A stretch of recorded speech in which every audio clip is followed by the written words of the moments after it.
حج میں بنیادی عبادتیں دو ہیں، باقی چیزیں اس کے لوازمات میں سے ہیں۔ حج کے جو بنیادی دو ارکان ہیں، ایک ہے وقوف عرفہ، 9 ذی الحجہ کو عرفہ کے میدان میں کھڑے ہو جانا، قیام کرنا، اور دوسرا جس کے لیے بیت اللہ بنایا گیا وہ بقرعید کے 3 دنوں میں طواف زیارت۔ یہ وہ طواف ہے جس کے لیے حاجی سفر کرتا ہے۔ ایک تو طواف ہے آپ گئے، آپ نے بیت اللہ کی زیارت کی، طواف کرنا شروع کر دیا۔ یہ ایسے ہے جیسے تحیت المسجد، جب آپ مسجد میں آتے ہیں نا تو 2-4 رکعتیں پڑھ لیتے ہیں۔ اس سے فائدہ ہوتا ہے کہ امام اگر 1-8 منٹ لیٹ ہو جائے تو انسان آرام سے برداشت بھی کر لیتا ہے، ٹھیک ہے نا۔ ورنہ کیا ہوتا ہے، لوگ میں دیکھتا ہوں کہ جب ظہر اثر مغرب کی نماز ہے نا، لوگ آرام سے سر جھکا کے، فجر کی نماز ہے نا تو لوگ آرام سے سر جھکا کے بیٹھے رہتے ہیں، کوئی پیچھے مڑ کے نہیں دیکھتا کہ امام صاحب آ رہے ہیں کہ نہیں آ رہے۔ اور ظہر اثر مغرب عشاء کی نمازوں میں 2 منٹ پہلے سے پیچھے مڑ کے دیکھنا شروع کر دیتے ہیں۔ فرق کیا ہے فجر میں اور عام نمازوں میں؟ فجر میں نہیں دیکھتے، آرام سے بیٹھے رہیں گے۔ فرق یہ ہے کہ فجر میں انسان کے اعصاب سکون میں ہوتی، نیند پوری ہو چکی ہوتی ہے، آرام سے تسلی سے آ کے بیٹھا ہوتا ہے، کوئی پریشانی نہیں ہوتی اس کو، کوئی مشکل میں نہیں ہو، کوئی ایسا نہیں ہوتا کہ اندر سے طبیعت میں کچھ گھبراہٹ ہو، بے چینی ہو، اس لیے آرام سے سر جھکا کے بیٹھا رہتا ہے، سوچتا رہتا ہے اگر کوئی بات نہیں، اگر امام صاحب 1-8 منٹ لیٹ بھی ہو گئے تو چلتا ہے۔ سمجھ رہے بات کو؟ ظہر اثر میں ہوتی ہے تھکاوٹ، اس لیے انسان کی طبیعت میں نا سکون نہیں ہوتا، تو وہ پھر کبھی ادھر دیکھ رہا ہے کبھی پیچھے۔ وہ بعض لوگ وضو خانے تک جا کے دیکھتے ہیں، بعض کی کوشش ہوتی ہے امام صاحب کو واش روم سے نکال کے لے آئیں کسی طریقے سے۔ یہ تو شکر ہے ہم نے مؤذن صاحب کو یہاں کہا ہوا ہے کہ جیسے ہی نماز کا وقت ہو جائے امام کا انتظار نہ کریں، آپ نماز پڑھا دیں، لیکن اگر یہ نہ کہا ہوا ہوتا تو پھر کیا ہوتا؟ خیر، تو حج میں جو بنیادی 2 عبادتیں ہیں وہ ایک ہے عرفہ اور ایک ہے طواف زیارت۔ جیسے تحیت المسجد کے لیے انسان آتا ہے مسجد میں، لیکن اصل کیا ہے؟ فرض پڑھ کے جائے گا۔ تو حج کا جو اصل طواف ہے وہ طواف ہے جو بقرعید کے دنوں میں ہوتا ہے، طواف زیارت جسے کہا جاتا ہے۔ اس وقت ساری دنیا کے جتنے بھی مسلمان حج کے لیے آئے ہیں سارے ایک مقام پہ آ کے جمع ہوتے ہیں، اس لیے وہ ایسا اتنا رش بیت اللہ کے طواف میں پورے سال میں کبھی نہیں ہوتی۔ اور اس رش کو دیکھ کر، اس طواف کو دیکھ کر ہزاروں غیر مسلم اب تک مسلمان ہو چکے ہیں، ہزاروں غیر مسلم اس منظر کو دیکھ کے، چیونٹیوں کی طرح اور شہد کی مکھیوں کا جیسے چھتا ہوتا ہے اس میں شہد کی مکھیاں ہوتی ہیں، اس طرح سے لوگ بیت اللہ کے گرد گھوم رہے ہوتے ہیں۔ یہ اس کی علامت ہے کہ اسلام زندہ مذہب ہے۔ آج یہود و نصارہ کا حج بھی ہوتا ہے بیت المقدس میں، مگر اس کے کوئی آثار نظر نہیں آتے۔ کوئی ایک آدھ کبھی چلا جائے، حج کرنے چلا جائے، کیسے کرتا ہے کسی کو پتا نہیں، لیکن جب عالم اسلام میں حج کے ایام آتے ہیں ساری دنیا کو پتا چلتا ہے۔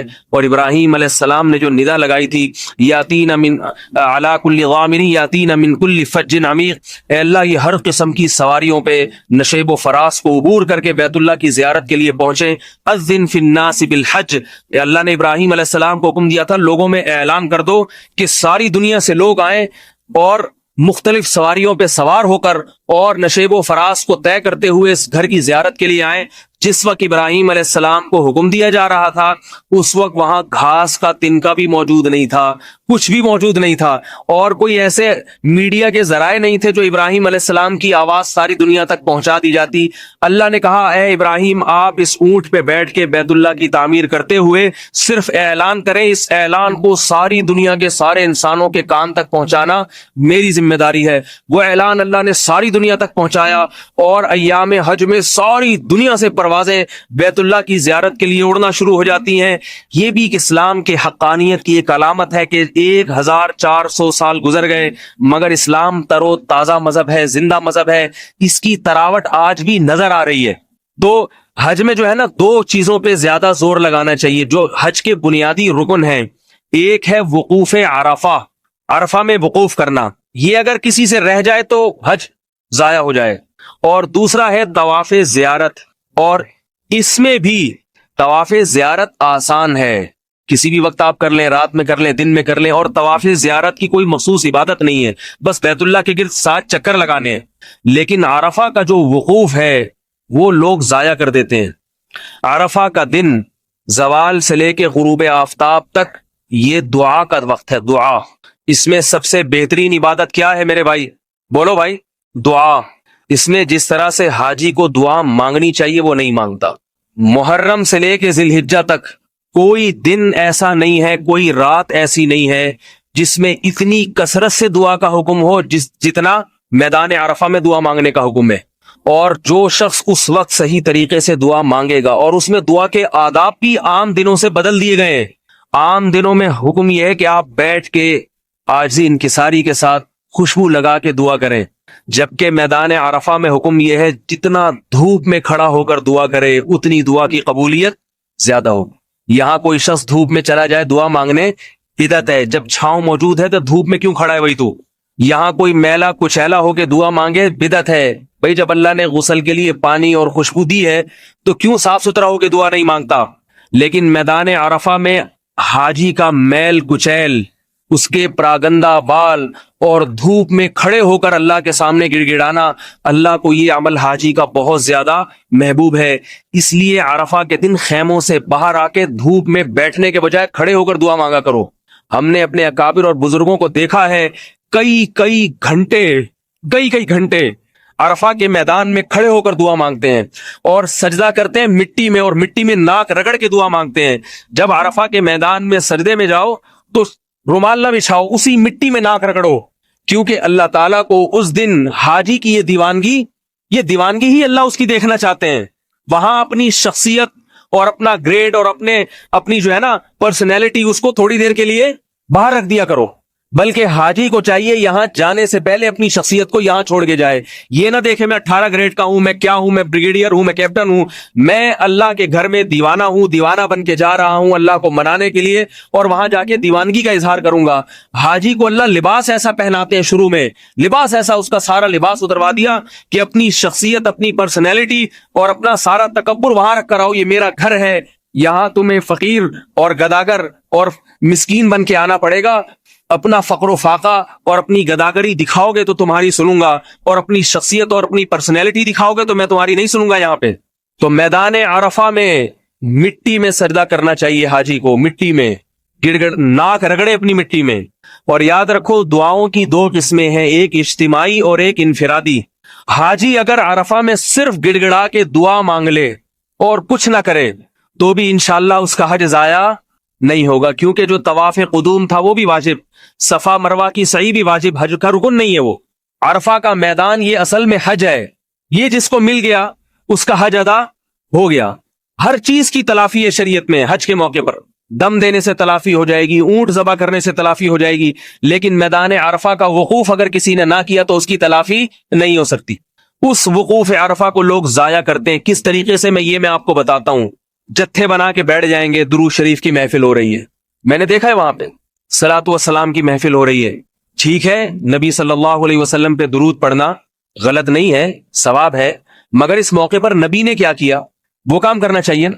امام اگر پہلی رکعت میں سورہ فاتحہ کے بجائے درود شریف پڑھنا شروع کر دے، آپ امام کو روکیں گے کہ نہیں روکیں گے؟ امام بولے میں درود پڑھ رہا ہوں مجھے روک رہے ہو، لوگ کہیں گے آپ وہ کریں جو کس نے کیا، نبی نے کیا۔ جتھے بنا کے بیٹھے ہوتے ہیں، نعتوں کی محفلیں چل رہی ہیں، تھوڑا سا وقت ہے عرفہ کا جو دعاؤں کا وقت ہے، اللہ کے سامنے ناک رگڑنے کا وقت ہے، دھوپ میں پسینہ بہانے کا وقت ہے۔ حاجی کو ٹوپی پہننے کی بھی اجازت نہیں، ٹوپی پہننے کی بھی اجازت، اس لیے کہ ٹوپی بھی ایک پروقار لباس سمجھا جاتا ہے۔ ننگا سر کر کے اللہ سے مانگو، ننگے سر کے ساتھ اللہ سے مانگو، تو وہ دعا کا وقت ہے، گڑ گڑانے کا وقت ہے۔ رسول اللہ صلی اللہ علیہ وسلم نے فرمایا کسی دن بھی جہنم کی آگ سے اتنے لوگوں کو رہائی نہیں ملتی جتنے لوگوں کو عرفہ کے دن جہنم کی آگ سے رہائی ملتی ہے۔ اور ایک حدیث میں آتا ہے کہ لوگوں کا گڑ گڑانا اور اللہ سے توبہ استغفار کرنا، اس عمل کو جب شیطان دیکھتا ہے تو اپنے سر پہ خاک ڈالتا ہے، مٹی ڈالتا ہے کہ خدا کی قسم آج کے دن میں جتنا ذلیل اور رسوا ہوا پورے سال کبھی بھی اتنا ذلیل اور رسوا نہیں ہوتا۔ اس وقت لوگ اجتماعی اعمال میں لگ جاتے ہیں، اجتماعی جتھوں کی شکل میں بیٹھے ہوئے ہیں۔ دعا اجتماعی بھی جائز ہے، مگر عرفات کے دن انفرادی دعا افضل ہے۔ بات آ رہی ہے سمجھ میں کہ نہیں آ رہی؟ کیونکہ انفرادی دعا میں انسان گڑ گڑاتا زیادہ ہے اور اس کا اللہ سے تعلق مضبوط ہوتا ہے انفرادی۔ اجتماعی میں تو ایک ڈرائیور ہے بس لے کے چلا رہا ہے اور پیچھے آپ کیا کر رہے ہیں؟ آمین آمین، جائز وہ بھی ہے، میں یہ نہیں کہہ رہا ناجائز ہے، لیکن عرفہ کے دن اجتماعی دعاؤں میں نہ لگا کرو بلکہ انفرادی مانگو، انفرادی اللہ سے دعا مانگو، گڑگڑاؤ اللہ کے سامنے۔ اور وہاں لوگ کیا کر رہے ہوتے ہیں؟ عرفہ میں ویڈیو بنا رہے ہوتے ہیں، اپنی گروپ فوٹو بنا رہے ہیں۔ یہ چھچوری حرکتیں ہاکس پے کے لیے رکھو۔ سی وی یو جب جاتے ہو نا نہانے کے لیے، مسلمان چھچورا بھی ہوتا ہے پاکستانی تو ہوتے ہیں. یہ چھچوری حرکتیں کہاں کے لیے رکھو میرے بھائی؟ سن لو نا کہ سمجھ میں آ رہی ہے بات. یہ جو چھچورا پن ہے نا، گروپ فوٹو پھر مختلف اسٹائل سے تصویریں، میری بھی پروفائل پہ بعض لوگ تصویر ڈال دیتے ہیں، میں ڈانٹ کے ہٹواتا ہوں. یہ جو ویڈیو بیانات علماء کے شروع ہوئے ہیں، یہ ایک ضرورت اور حاجت کے تحت شروع ہوئے ہیں. اس کا یہ مطلب نہیں کہ مختلف اسٹائلوں کی علماء کی تصویریں لے لے کے آپ فیس بک پہ لگاتے رہیں. یہ فنکاروں اداکاروں پہ یہ چیزیں اچھی لگتی ہیں، یہ دیندار طبقے پر یہ چیزیں اچھی نہیں لگتی. ایک مولوی صاحب نے مجھے فیس بک پہ اپنا اکاؤنٹ دیا، میں نے دیکھا تو وہ کالا چشمہ پہن کے ہاکس پہ کھڑے ہوئے ان کی ایک تصویر. مولوی صاحب میں نے کلک کیا تو دوسری تصویر آئی، سی وی یو پہ ٹانگ رکھ کے لیٹے ہوئے ہیں اسٹائل. میں نے ان کو فون کیا، میں نے کہا آپ کیا کسی فلم کے اداکار ہیں یا ڈرامے کے ایکٹر ہیں یا مولوی صاحب ہیں؟ مختلف پوز سے مختلف قسم کی تصویریں بنائی ہوئی. تو لوگ وہاں بھی یہ کرتے ہیں، گروپ فوٹو بیت اللہ کے سامنے کھڑے ہو کر، عرفہ میں اپنا ایک الگ فوٹو. یہ چھچورا پن کہاں کے لیے میرے بھائی؟ جب ہاکس میں نہانے کے لیے جایا کرو یا سی وی وغیرہ کا چکر لگو، وہاں یہ چھچوری حرکتیں مسلمان پہ جچتی ہیں. بیت اللہ میں یہ کام نہ کیا، خاص طور پہ عرفہ کا دن، اس میں عبادت میں اپنے آپ کو لگاؤ. واپسی پہ ایک احرام باندھ کے ایک کھچوا لو، شو بھی مارنی ہے نا کہ ہم گئے تھے کیسے لگ رہے تھے. وہ واپسی کے لیے جب شیطان کو کنکریاں مار کے سب فارغ ہو جائیں، سارے کام ہو جائیں، اس کے بعد جب احرام کی پابندیوں سے نکل جائیں، حج ختم ہو جائے تو چلو ٹھیک ہے. ڈیجیٹل تصویر کو بعض علماء جائز کہتے ہیں، تو اس حد تک چلو سمجھ میں آتا ہے. لیکن عرفہ کے دن یہ کام نہ کیا کریں. گروپ فوٹو میں لگے ہوئے ہیں، اس وقت اپنے آپ کو عبادت میں کھپانے. اور عبادت سے کیا مراد ہے میری؟ دعا. بس دعا مانگے اتنی لمبی دعا مانگے کہ زندگی میں اتنی لمبی کبھی دعا اس نے نہ مانگی ہو. گڑ گڑائے ساری چیزیں اللہ سے منوا لے، سارے کام منوا لے اللہ تعالیٰ سے، انشاءاللہ وہ اس کے آثار اپنی زندگی میں دیکھے گا. رسول اللہ صلی اللہ علیہ وسلم نے فرمایا، حج مبرور کی جزا اللہ کے ہاں سوائے مغفرت اور جنت کے کچھ بھی نہیں ہے. اور جو حج کرتا ہے صحیح آداب کے ساتھ، فلم یرفث ولم یفسق، دو چیزیں بتائی نبی نے، ایک فسق و فجور سے کام نہ لے، ایک فحش گوئی نہ کرے. فحش باتیں، اپنی بیوی سے بھی شہوت کی باتیں کرنا احرام کے دوران جائز نہیں ہے. بیوی سے بھی بد نظری کرنا، وہاں جا کے لڑکیوں کو دیکھنا، عورتوں کو دیکھنا، بہت سخت پابندی ہے. اللہ کا گھر ہے، اس کے آداب بھی اتنے ہی سخت ہیں. اور ایک بات اللہ نے قرآن میں اور بتائی، فلا رفث ولا فسوق ولا جدال فی الحج، فرمائے رفث بھی نہیں، بے حیائی بھی نہیں، فسق و فجور کی کوئی گناہ کا کام بھی نہیں، اور جدال بھی نہیں، جھگڑا بھی نہیں ہے. حج میں جھگڑنا نہیں ہے، جھگڑنا نہیں. کوئی حاجی کا پاؤں آ گیا آپ کے پاؤں کے اوپر، تیز بات میں جواب نہیں دینا، صبر کرنا ہے، صبر. ٹریول ایجنسیاں حاجی کے صبر کا بڑا ناجائز فائدہ اٹھاتی ہیں، پھر میں یہ کسی وقت بتاؤں گا. تو آپ نے ٹریول ایجنسیوں کی جو بد اخلاقیاں ہیں اس پہ صبر بھی کرنا ہے، اور پھر آگے ان کو منہ توڑ جواب بھی دینا ہے، کیونکہ جواب نہیں دیں گے تو اگلے سال وہ حاجیوں کے ساتھ اس سے زیادہ برا سلوک کریں گے. جب وہ برا سلوک کرتے ہیں تو حاجی کو جب غصہ آتا ہے تو وہ کہتے ہیں حج میں کیا ہے، لڑنا نہیں ہے، جھگڑنا نہیں. اپنے بارے میں احکام الگ ہیں ان کے. اپنے بارے میں تو یہ بھی سوچنا چاہیے نا کہ حاجی کو پریشان کرنا بھی نہیں ہے شریعت میں. جو حاجی سے معاہدے کیے تھے آپ نے، کس ہوٹل میں رہائش ہوگی، کیا کھانا ہوگا، وہ معاہدے پورے کرنا واجب ہے، وہ تو پورا کرتے نہیں. جب آپ کو پریشان کرتے ہیں، آپ جب ٹریول ایجنسی والے سے لڑتے ہیں، حج ایجنسی والے سے کہ بھئی یہ تو کیوں، تو فوراً کہتا ہے قرآن کی آیت اس نے یاد کی بھی ہوتی ہے، وَلَا جِدَالَ فِي الْحَجِّ میں لڑنا جھگڑنا نہیں ہے. تو آپ وہ آیت سن کے چپ ہو جائیں، بولے واقعی نہیں لڑنا. تو اللہ نے حج کے بعد لڑنے کی اجازت دی ہے. اس کا موبائل نمبر، اس کا وہ سب چیزیں آپ کے پاس ہوں گی. یہ میں آپ سے اللہ کا واسطہ دے کے کہتا ہوں، ان کو بعد میں چھوڑا نہ کریں یہ لوگ. جب حج مکمل ہو جائے تو یہاں آ کے اس کو پکڑیں، اس کی کٹ لگائیں اچھے طریقے سے، تاکہ وہ آگے حاجیوں کے ساتھ پھر وہ آیت نہیں پڑے گا کہ حج میں لڑنا نہیں. بولے اب حج ختم ہو گیا ہے. اب کیا ہو گیا ہے؟ حج ختم ہو گیا. لوگ کیا کرتے ہیں، اتنی ٹینشن میں 40 دن رکھا ان کو. لوگ بیچارے حج کی وجہ سے صبر کرتے ہیں، اور کرنا بھی چاہیے، شریعت کا حکم ہے. واپسی پہ آ کے لوگ کہتے ہیں چھوڑو اب تو ہو گیا، بس چھوڑو، کیا کرنا. چھوڑے نہیں، آپ اگلے حاجیوں کے لیے پہلے سے زمین ہموار کریں اور اس کی جا کے ٹھکائی لگائیں. اور یہ میرا کلپ سنا بھی دیا کریں، ایک بنا لیں، اور یہ جتنے بھی ٹریول ایجنسی والے ہیں نا ان کو سنا بھی دیں، تو آگے سے انشاءاللہ یہ کر کے رہیں گے. تو بھائی حج میں لڑائی جھگڑائی نہیں ہے، حج میں دعا زیادہ مانگنی ہے اللہ تعالیٰ سے. بہت سے لوگ ماشاءاللہ یہاں سے بھی حج کے لیے جا رہے ہیں، اور بہت سے لوگوں کے فون آتے رہتے ہیں کہ حج پہ کوئی بیان ہونا چاہیے. بیانات پہلے بھی بہت زیادہ میرے حج پہ ہو چکے ہیں، آج بھی میں نے ارادہ کیا تھوڑا سا بیان کروں. بس اس کا خلاصہ یہی ہے کہ حج دیوانگی کا نام ہے. وہاں جا کے اللہ سے اللہ کی محبت کا اظہار بھی کرنا ہے اور اللہ سے اللہ کی محبت مانگنی بھی ہے. وہاں جا کے شاپنگ بھی کر سکتے ہیں آپ, حلال ہے آپ کے لیے, مگر شاپنگ کے لیے جا نہیں رہے. لوگ بیت اللہ کی عبادت چھوڑ کے, ہم نے اپنے بزرگوں کو دیکھا ہے 6-6 7-7 گھنٹے بیت اللہ کے سامنے جا کے بیٹھ جاتے تھے, بس کوئی عبادت نہیں, بس بیٹھ گئے. بھائی اللہ کا گھر ہے, یہاں کے بیٹھ جاؤ.